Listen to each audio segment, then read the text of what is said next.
really want me on the team? What's your approach to recruitment? You want first place, come play with me. You want second place, go somewhere else. I had a purpose. I wanted to be one of the best basketball players to ever play. And anything else that was outside of that lane, I didn't have time for. So at 13 years old, I had a kill list. Like I would watch Magic play, I'd watch Michael play, and I would see them do these unbelievable things, and I'd say, can I get to that level? I don't know, but let's find out. There's a quote from one of my English teachers at Lower Merion named Mr. Fisk. He had a great quote that said, "Rest at the end, not in the middle." And that's something I always live by. I'm not going to rest, I'm going to keep on pushing now. There are a lot of answers that I don't have, and even questions that I don't have. But I'm just going to keep going. I'm just going to keep going, and I'll figure these things out as we go, right? And you just continue to build that way. So I try to live by that all the time. At what age did that goal become crystal clear? I made that deal with myself at 13 years old. At 13 years old? 13 years old. That's the deal I made. Clear about it. Crystal clear. And where did inspiration come from? The love of the game. The love of the game, the challenge. Like I would watch Magic play, I'd watch Michael play, and I would see them do these unbelievable things, and I'd say, can I get to that level? I don't know, but let's find out. Let's find out. And so that curiosity to see where I could push this thing led me down that path, I think. I had a summer where I played basketball when I was like 10 or 11 years old, and here I come playing, and I don't score 1 point the entire summer. Not a free throw, nothing, not a lucky shot, not a breakaway layup, 0 points. And I remember crying about it and being upset about it. And my father just gave me a hug and said, listen, whether you score 0 or score 60, I'm going to love you no matter what. Wow. Now that is the most important thing that you can say to a child. Because from there, I was like, okay, that gives me all the confidence in the world to fail. I have the security there. But to hell with that, I'm scoring 60. And from there, I just went to work. And I just stayed with him. I kept practicing. I think that's when the idea of understanding a long-term view became important, because I wasn't going to catch these kids in a week. I wasn't going to catch them in a year, right? So that's when I sat down and said, okay, this is going to take some thought, all right? What do I want to work on first? All right, shooting. All right, let's knock this out. Let's focus on this. Half a year, 6 months, do nothing but shoot. Right. After that, all right, creating your own shot, and then you focus. So I started creating a menu of things. When I came back the next summer, I was a little bit better. I scored. Yeah, it wasn't much, right? But I scored, 12, 13. 12, 13. And then 14 came around, back half of 13, 14 years old. And then I was just killing everyone. And it happened in 2 years. And I wasn't expecting it to happen in 2 years, but it did, because what I had to do was work on the basics and the fundamentals. Well, they relied on their athleticism and their natural ability. And because I stick to the fundamentals, it just caught up to them. And then my body, my knees stopped hurting. I grew into my frame, and then it was game over, right? Wow. Were you always competitive from the day you were born? You were super competitive? Competitive with things that I participate in. So I'll put it to you this way. So like basketball for me was the most important thing. So everything I saw, whether it was TV shows, whether it was books I read, people I talked to, everything was done to try to learn how to become a better basketball player. Everything. And so when you have that point of view, then literally the world becomes your library to help you to become better at your craft. So at 13 years old, I had a kill list. And so, they used to do these rankings, some Street and Smith basketball rankings. And I was nowhere to be found, because I was like 6'4", scrawny, like 160 pounds soaking wet. So I was like 57 on the list. And so I would look at 56, 55, all the way up to number 1, who these players are, what club teams they played for. So when we go on an AAU travel circuit, I got to hunt them down. Right? And so that became my mission in high school, is to check off every other person, all those 56 other names, hunt them down and knock them down. So when we played at 13, I would size you up and see what your strengths and weaknesses are. how do you approach the game? Are you silly about it? Are you goofy about it? Are you good at it just because you're bigger and stronger than everybody else?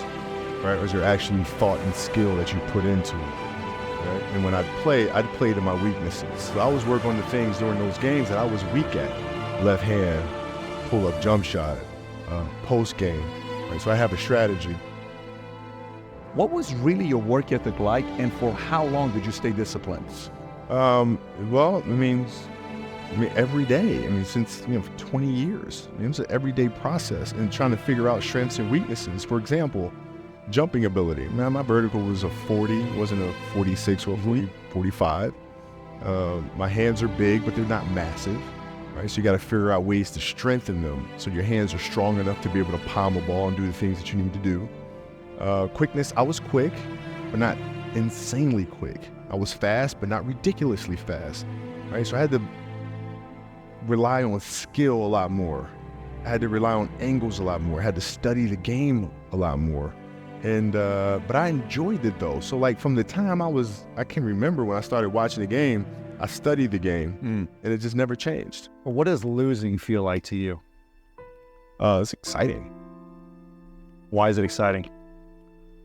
Because it means you have different ways to get better. There are certain things that you can figure out that you can take advantage of, right? Certain weaknesses that were exposed that you need to shore up, right? So it was exciting. I mean, it sucks to lose, right, but the hardest thing is to face that stuff. That's a really, really tough challenge. How did you get mentally and emotionally so strong where it doesn't bother you? Well, you got to look at the reality of the situation. Like for me, it's not, you kind of got to get over yourself. And then after that, it's okay, well, why did those air balls happen? Got it. I didn't have the legs. So you look at the shot, every shot was online, but every shot was short. Right? I got to get stronger. I got to train differently. The weight training program that I'm doing, I got to tailor it for an 82-game season so that when the playoffs come around, my legs are stronger and that ball gets there. So I look at it with rationale and say, okay, well, the reason why I shot air balls is because my legs aren't there. I go, well, next year they'll be there. Have to do the hard stuff and watch that game and study that game to not make those mistakes over and over again just because you weren't brave enough to face it. So you got to deal with it. Got to deal with it. Face it, learn from it. You don't want to have that feeling again, do you? Right? So you got to really study it, face it. And not to say you'll win the next time you face it, but at least you'll give yourself a better chance. Yeah. It's an obsessiveness that comes along with it. You want things to be as perfect as they can be, understanding that nothing is ever perfect. But the challenge is try to get them as perfect as they can be. And what can you do? It's in your control. So control what you can. You have this mindset, but how did you develop that? I don't know if that's what you call the Mamba mindset, but how did you develop that? And when did it start? It started in middle school and high school. Because a lot of the kids that I was playing against were inner city kids. And so they're looking at me as if, okay, this kid's soft. They felt like they could try to be physical or try to intimidate me and do all this other stuff, which they couldn't, right? But now I'm saying, okay, well, you're trying to attack me. How am I going to attack you? How can I mentally figure out ways to break you down? How can I show you that, no, I have the edge, right? And so that's when it first started for me, is figuring out how to get the upper hand on an opponent that way. And what would you do to mentally break people down then? One of the things I would do is, while everybody would be at the cafeteria work, eating and doing all sort of stuff, I just go back to the gym. And so that was my way of showing them, yeah, I may be from the suburbs, but you're not going to outwork me. Wow. I see a lot of players take vacations with other players that are close friends. And or just take vacations just to take vacations, or just hang out just to hang out. Like I never did that. Why not though? Why didn't you do that? Well, because when I retire, I didn't want to have to say, I wish I would have done more. I don't want that. If we had a game against Toronto in 2000, and Vince was tearing the league up, my back was jacked. So I would be in the layup line like, okay, there's a lot of days where, you can rest and recover. Today ain't one of them. Your back can bother you any other day. That shit ain't bothering me today. He gonna have to see me today. You're playing against the Golden State Warriors. Score is 107-109. You guys are close to getting into the playoffs. You know exactly what happens in the game. You go up, you're about to take your shot, and then all of a sudden, boom, Achilles happens, right? Friend of mine, Nima, he is here just to listen to. He played ball. And he told me, he says, Patrick, I don't think you understand. He says, when I tore my Achilles in high school, he says, 4 friends of mine dragged me to my hospital. I was crying from there straight to the hospital. He says, I have no clue how the hell this guy did it. He went and hit the free throws, and then you walked off the stage. How the hell do you tolerate that kind of pain? You know, I use this. I tell this example, and I think this is the best way to explain it. You know, you have a hamstring injury, you pull your hamstring really, really badly. You can barely walk, right? Let alone play anything. You're at home, all of a sudden a fire breaks out in the home, right? Your kids are upstairs, wife is wherever she may be, you know, it's going down. I'm willing to bet that you're going to forget about your hamstring. You're going to sprint upstairs. You're going to grab your kids. You'll make sure your wife's good. You're getting out of that house. And the reason is because the lives of your family are more important than the injury of your hamstring. And so when the game is more important than the injury itself, you don't feel that damn injury. Not at that time. When in the trainer's room, my kids are in there, and, you know, they're looking at you and stuff, and I'm looking at them, and I'm like, you know, it's all right, Dad's gonna be all right. It'll be fine. It'll be all right. It'll be all right. It'll be all right. As a parent, you gotta set the example. You gotta set the example. This is another obstacle. This obstacle cannot define me. It's not gonna cripple me. It's not gonna be responsible for me stepping away for the game that I love. I'm gonna step away on my own terms.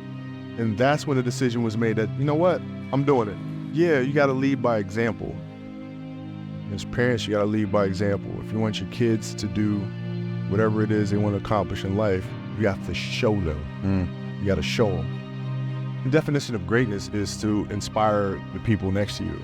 Yeah, I think that's what greatness is or should be. It's not something that lives and dies with one person. It's how can you inspire a person to then in turn inspire another person that then inspires another person. And that's how you create something that I think lasts forever. Yeah. And I think that's our challenge as people, is to figure out how our story can impact others and motivate them in a way to create their own greatness.